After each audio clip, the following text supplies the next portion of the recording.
नमस्कार, आदाब, Sat Shri Akal and welcome back to another vlog of rider Sherry channel. और ये vlog tech talk session number 3 है। टेक टॉक सेशन नंबर 2 में हमने पढ़ा था difference between SI and CI engine, और टेक टॉक सेशन 3 में हम पढ़ने वाले हैं auto cycle, only and only auto cycle, complete derivation of auto cycle. Let us start with this session. लेकिन एक डिस्क्लेमर है आपको, टेक टॉक सेशन चालू करने से पहले आप ये ग्राफ देख के डर मत जाना और ये मत समझना कि ये सेशन बहुत टफ होने वाला है। ये जितना कॉम्प्लिकेटेड ग्राफ दिख रहा है उतना ही सिंप्लीफाइड तरीके से मैं आपको समझाने की कोशिश करूंगा और ऑटो साइकिल को हम डिराइव करेंगे। सो ऑटो साइकिल को डिराइव करने से पहले हमें ये देखना होगा कि ऑटो साइकिल किन अजम्पशंस पे डिराइव हुआ है। So the first assumption is कि air is only working fluid. मतलब ये जो ऑटो साइकिल है इसमें जो फ्यूल यूज हुआ है, जो वर्किंग फ्लूइड यूज हुआ है, that is only and only air, right. Then second is the perfect gas theory. मतलब air will behave in this cycle as a perfect gas. But what is perfect gas? Perfect gas is that gas जो ideal gas equation को पूरी तरीके से satisfy करे। एक ideal gas equation होती है PV is equal to MRT, जहां पे P मतलब प्रेशर, V मतलब volume, then M is mass, R is gas constant, and T is the temperature. The fourth assumption is about Cp, Cv and gamma. Cp, Cv and gamma is not the function of temperature. इसका मतलब ये है कि अगर temperature आपका change होगा तो Cp, Cv, gamma ये चेंज नहीं होंगे। दैट इज द मीनिंग कि भैया Cp, Cv और gamma ये फंक्शन ऑफ टेम्परेचर नहीं है। मतलब Cp, Cv और gamma ये टेम्परेचर की चेंज की वजह से Cp, Cv और gamma चेंज नहीं होंगे। अब ये Cp, Cv है क्या?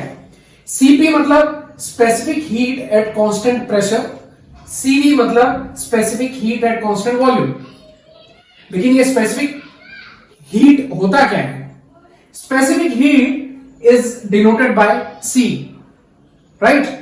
और C का मतलब होता है it is that amount of energy that must be added in the form of heat to 1 unit of mass in order to cause an increase of 1 unit of temperature. देखो इसका मतलब ये है कि सपोज हमारे पास एक स्टोन है, एक मास है, एक स्टोन है, right. Now C is that amount of energy which will be added on that 1 unit of mass. यहां पे मास क्या है? Mass is stone, right. ये है, ये स्टोन है 1 kg मास का, राइट। अब हम इस स्टोन में एनर्जी दे रहे हैं। This energy is in the form of heat, right. Suppose हमने हीट फॉर्म में स्टोन को एनर्जी दी। अब स्टोन को एनर्जी हमने हीट फॉर्म में दी तो ऑब्वियसली कि हमने हीट अगर स्टोन को दी तो उसका टेम्परेचर राइज होगा। जैसे ही इसका टेम्परेचर राइज होगा फॉर 1 डिग्री सेल्सियस, मतलब 1 डिग्री सेल्सियस टेम्परेचर इसका बढ़ा, सो दैट चेंज मतलब दैट अमाउंट ऑफ एनर्जी जो कि 1 डिग्री सेल्सियस का चेंज लाएगी 1 kg ऑफ मास में is nothing but C। I hope आप लोगों को समझ आया होगा कि C क्या चीज है। C कुछ नहीं है, C is that amount of energy जो हमें 1 यूनिट ऑफ मास को देनी है ताकि उसका 1 डिग्री सेल्सियस टेम्परेचर बढ़े, राइट। अगर ये C हम कांस्टेंट प्रेशर पे करते हैं, मतलब यही हम हीट एनर्जी दे रहे हैं लेकिन आजू बाजू का जितना प्रेशर है वो कांस्टेंट है, तो वो बन जाएगा Cp। अगर हम यही चीज एक कांस्टेंट वॉल्यूम में करते हैं तो that will be Cv। And this gamma is what? Gamma is nothing but the ratio of Cp and Cv। Cp और Cv का ratio is nothing but gamma. I hope आप लोगों को समझ आ गया होगा बेसिक टर्म्स, बेसिक अजम्पशंस के किस अजम्पशंस पे ये आधारित है ये cycle. Now we will jump on to Otto cycle. अब ऑटो साइकिल हमें पता है कि 4 साइकिल्स पे काम करता है। 4 साइकिल्स कौन से? पहला है सक्शन, कंप्रेशन, फिर उसके बाद आपका power stroke and then is expansion और exhaust, right. Now this graph which is plotted between pressure and volume, ये प्रेशर और वॉल्यूम का जो ग्राफ है इससे हम समझेंगे कि हमारा ऑटो साइकिल क्या है। अब देखो इसमें अलग अलग पॉइंट्स दिए हुए हैं, 0, 1, 2, 3, 4, right. Volume is being plotted on X axis and your pressure is plotted on Y axis. सबसे पहले क्या होगा, 1 to 2 अलग अलग प्रोसेस समझ लेते हैं। पहले 1 to 2 is your compression process, then 2 to 3 is your heat addition process, 3 to 4 is your expansion process and your 4 to 1 is heat rejection process। अब यहां 0 to 1 and 1 to 0 ये जो प्रोसेस है, this process is nothing but your intake and exhaust. Intake मतलब suction stroke और आपका जो exhaust जिसमें एग्जॉस्ट निकल जा रहा है, दैट प्रोसेस इज 1 to 0। अब ये जो है दोनों प्रोसेस एक दूसरे को नलिफाई कर देते हैं, 0 to 1 और 1 to 0। इसलिए आपको मैक्सिमम टेक्स्ट बुक्स में आपको ये वाली लाइन दिखेगी ही नहीं। कई सारे टेक्स्ट बुक्स में ये वाली लाइन जो है दिखाते ही नहीं, क्योंकि ये दोनों प्रोसेस जो है 0 to 1 और 1 to 0, क्योंकि इनटेक और एग्जॉस्ट हो रहा है, तो ये दोनों प्रोसेस जो है एक दूसरे को नलिफाई कर देते हैं, इसलिए ये लाइन जो है दिखाते ही नहीं। So don't worry about this line. हमें मेन चीज है, हमें इस चीज से डिराइव करना है। पहले इस ग्राफ को हम समझते हैं। 1 to 2 is your compression process. देखिए 0 to 1 में क्या हुआ, इनटेक आ गया आपका सिलेंडर के अंदर। अब 1 to 2 में क्या करोगे, आप उसको कंप्रेस करोगे, राइट। जैसे ही आप कंप्रेस करोगे तो क्या होगा, आपकी वॉल्यूम कम होगी और प्रेशर बढ़ेगा, राइट। देखिए 1 इस वक्त जब ये 0 to 1 था तब आपकी वॉल्यूम V1 थी। जैसे ही कंप्रेशन प्रोसेस हुआ तो आपकी वॉल्यूम कम हो गई, ये 1 से आ गई 2 पे, राइट। और 1 से जब ये 2 पे आई तो हुआ क्या, वॉल्यूम तो कम हो गई लेकिन प्रेशर बढ़ गया, राइट। अब प्रेशर 2 पे पहुंच गया है, see this is the pressure line. अब ये प्रेशर 2 पे पहुंच गया है। अब प्रेशर 2 पे पहुंचने के बाद कंप्रेशन स्ट्रोक के बाद हम क्या करते हैं, हम उसको हीट एनर्जी देते हैं। हीट एनर्जी कहां से मिलती है, उसको मिलती है स्पार्क प्लग से, राइट। तो हम हीट एनर्जी इनपुट कर रहे हैं। This HA is nothing but your heat addition process.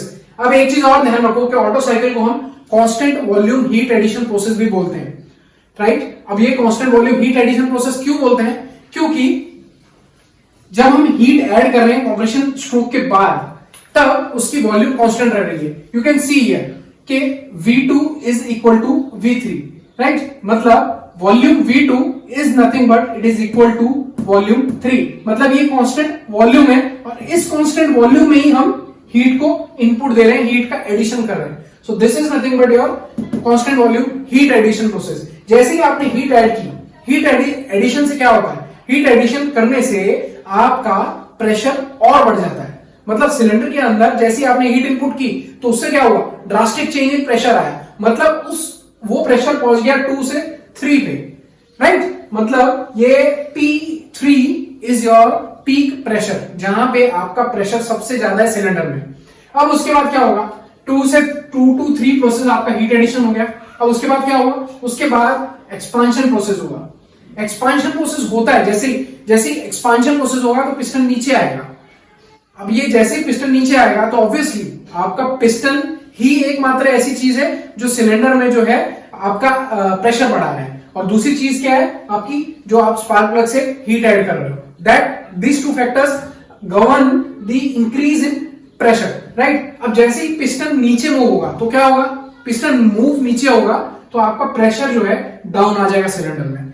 मतलब आपका प्रेशर है इस वक्त 3 पे, प्रेशर पहुंच जाएगा 4 पे, राइट। मतलब there is drastic decrease of pressure, P4। देखिए प्रेशर नीचे हो गया, राइट। इस वक्त प्रेशर था P3, मतलब मैक्सिमम था। जैसे ही एक्सपांशन प्रोसेस हुआ 3 to 4, तब प्रेशर आपका डाउन आ गया। क्यों, क्योंकि पिस्टन नीचे आ गया। अब उसके बाद क्या होगा, उसके बाद आपका जो है pressure will again decrease. Pressure decrease और क्यों होगा, क्योंकि आपका हीट रिजेक्शन प्रोसेस होगा।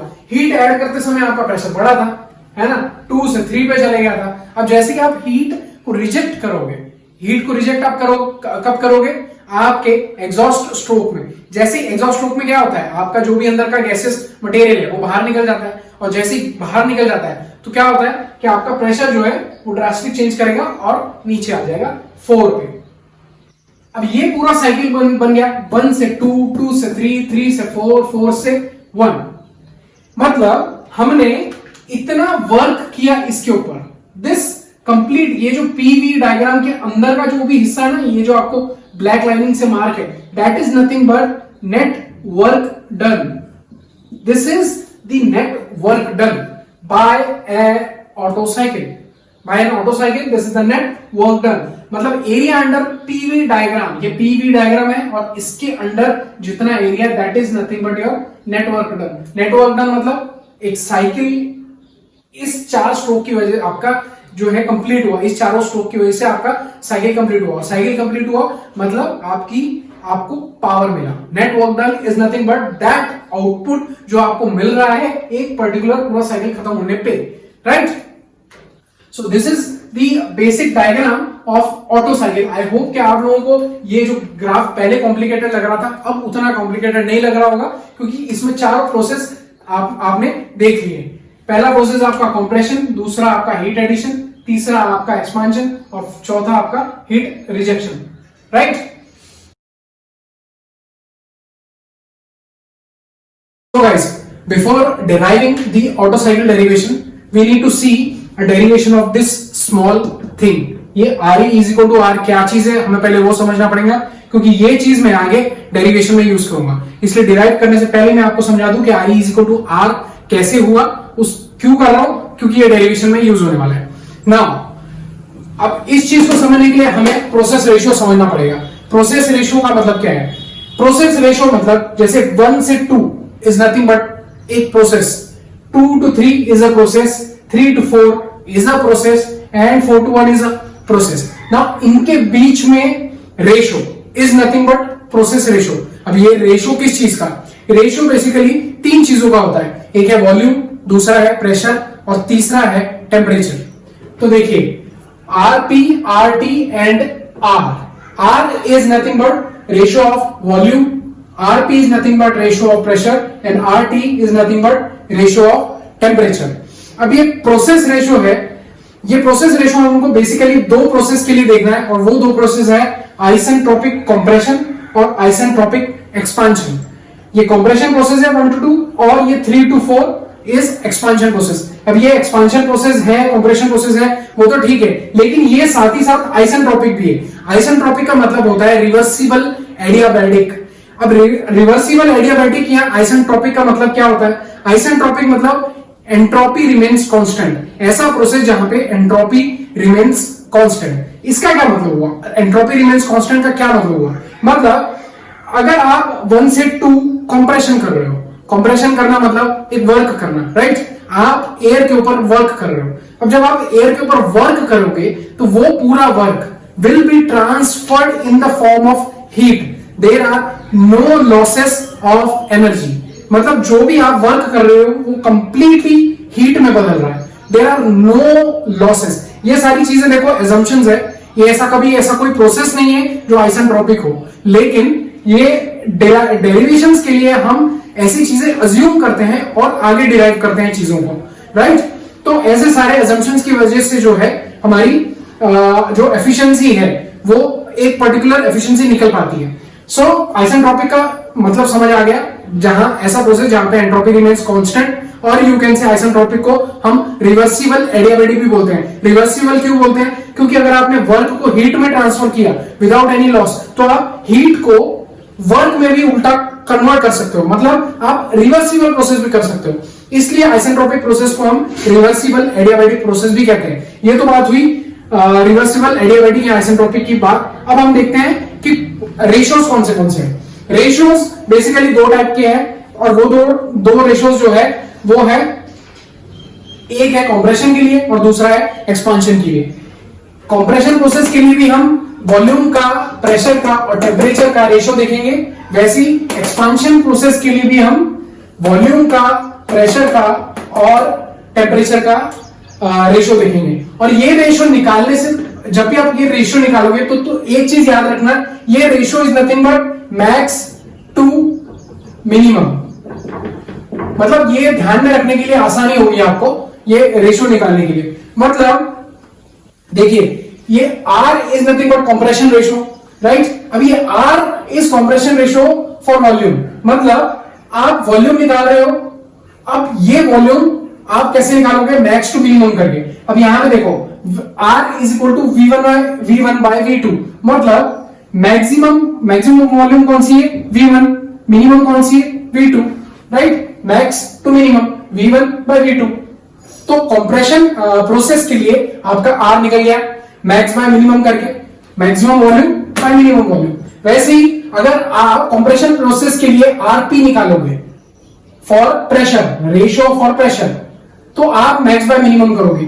1 to 2 प्रोसेस के लिए मैक्सिमम प्रेशर आपको कहां मिल रहा है, 2 पे, उसके बाद मिनिमम प्रेशर आपको कहां मिल रहा है, 1 पे। तो इसलिए max by minimum, P2 by P1। वैसे ही टेम्परेचर के लिए, टेम्परेचर मैक्सिमम कहां होगा, 2 पे होगा या 1 पे होगा, 2 पे होगा, इसीलिए हम प्रोसेस का मैक्सिमम टेम्परेचर ले रहे हैं T2 बाय T1, राइट। अब अगर हम एक्सपांशन प्रोसेस के लिए इन्हीं सारी चीजों को निकालें तो हम कैसे निकालेंगे, R for expansion process is equal to V4 by V3। मैंने V4 बाय V3 क्यों लिखा, क्योंकि मुझे मैक्स बाय मिनिमम करना है। मैक्स बाय मिनिमम मतलब V4 is your maximum volume and V3 is your minimum volume for process 3 to 4, right. मैं 3 to 4 में एक्सपांशन हो रहा है, इसीलिए मैं मैक्स बाय मिनिमम करके RE निकाल लिया। वैसे ही RPE मतलब ये प्रेशर के लिए, तो P3 बाय P4, P3 क्यों, क्योंकि ये मैक्सिमम है, P4 ये मिनिमम है। वैसे ही RTE is equal to T3 by T4, मतलब यहां पे T3 पॉइंट पे टेम्परेचर ज्यादा रहेगा, मैक्सिमम रहेगा, और T4 पे मिनिमम रहेगा फॉर 3 to 4 प्रोसेस, राइट। तो T3 बाय T4 करके हम निकाल लेंगे डिफरेंट प्रोसेस रेशो। आई होप आप लोगों को प्रोसेस रेशो कंप्लीटली समझ आ गया होगा। नाउ इसके बाद हम देखते हैं adiabatic relations between temperature, pressure and volume. ये जानना आपको जरूरी है, क्योंकि ये चीजें आपको आगे न्यूमेरिकल में भी काम में आएंगी और आगे डेरिवेशन में भी काम में आएंगी। तो इसीलिए हमको ये रिलेशंस को जानना जरूरी है।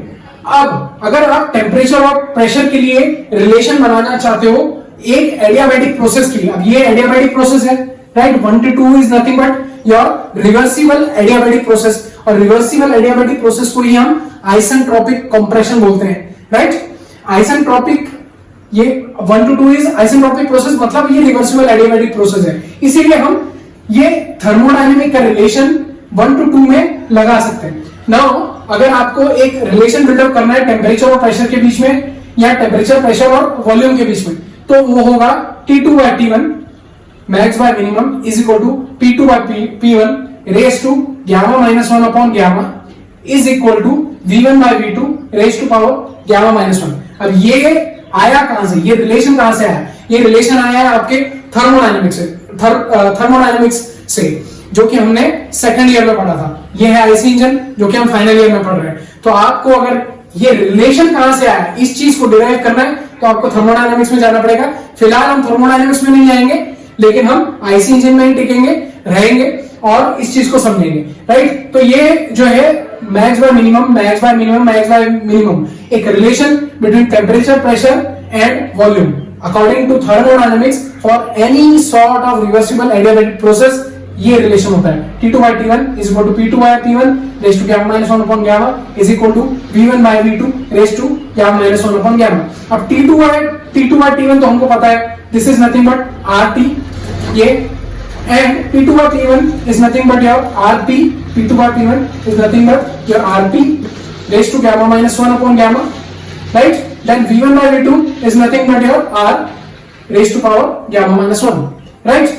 अगर हम यही प्रोसेस 3 to 4 के लिए देखें, जो कि एक्सपांशन प्रोसेस है, अगर हम एक एडियाबैटिक रिलेशन बिल्डअप करें 3 to 4 प्रोसेस के लिए, तो वो रहेगा T3 by T4 is equal to P3 by P4 raised to gamma minus 1 upon gamma is equal to V4 by V3 raised to gamma minus 1, right?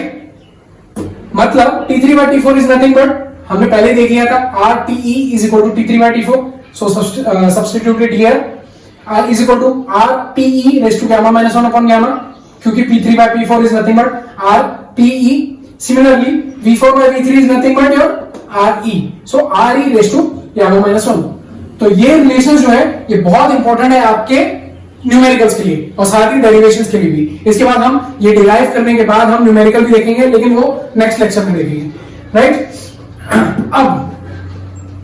अब ये R=R ये कहां से आया, ये जानने के लिए हमको देखना पड़ेगा इस रिलेशन को।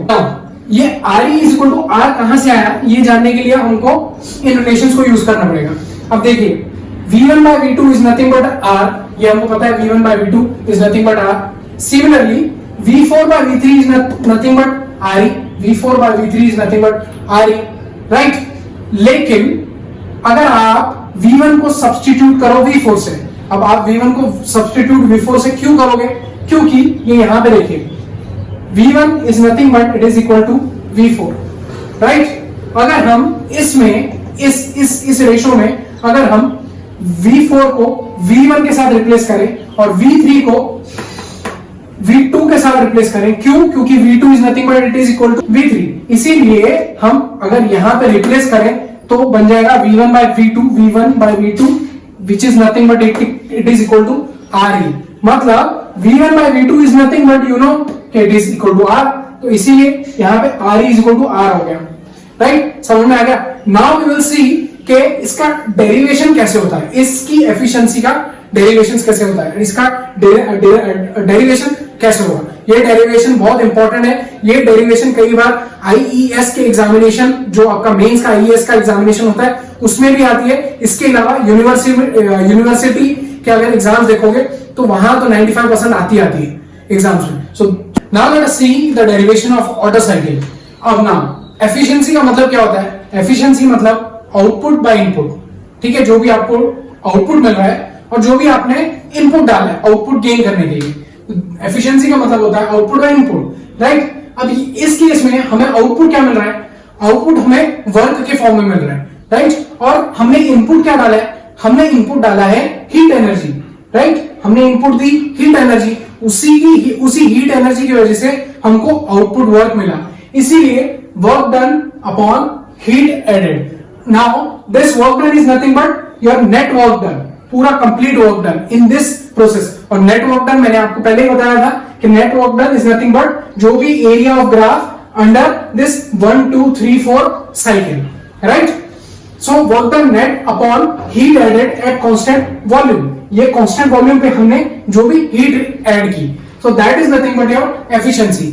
अब एफिशिएंसी उसके बाद now work done is what, work done आपको कैसे मिलेगा, जो भी आपने हीट ऐड की माइनस आपने जो भी हीट रिजेक्ट की, that is nothing but your net work done. आपने यहाँ हीट इनपुट दी, यहां से हीट निकाल ली और बचा क्या आपके बीच में, work done. So work done is nothing but heat added at constant volume minus heat rejected at constant volume upon this heat added at constant volume. अब कांस्टेंट वॉल्यूम क्यों, क्योंकि ये constant volume heat addition process है, right. Now अगर आप इसको side में ले लोगे, सिंप्लीफाई करोगे इस टर्म को, तो हीट एडेड एक साइड आ जाएगा minus heat rejected upon heat added at constant volume, ये यहां रह जाएगा। हीट एडेड कट जाएगा और बचेगा क्या, 1। तो 1 minus heat rejected at constant volume upon heat added at constant volume, then comes your is equal to 1 minus integration 1 to 4 CVDT। अब ये heat rejected at constant volume की जगह ये टर्म कैसे आया, अब ये टर्म आया थर्मोडायनेमिक्स में। हमको पता है कि heat Q is nothing but mCV delta T, जहां पे आपका m is nothing but your mass, then CV is specific heat at constant volume and delta T is nothing but your temperature difference. तो ये term अगर हम यहां use करेंगे तो यहां पे भी m आएगा, राइट। और heat added at constant volume यहां पे भी m आएगा, ठीक है। ये mm बाहर निकल के कट जाएगा, इसलिए मैंने इसे लिखा ही नहीं, ठीक है। तो heat rejected at constant volume is for process 1 to 4। इस प्रोसेस में आपका हीट रिजेक्ट हो रहा है, राइट। और हीट ऐड किस प्रोसेस में हो रहा है, 1 to 2। हीट ऐड हो रहा है आपका 2 to 3 में, sorry, this is your 2 to 3, right.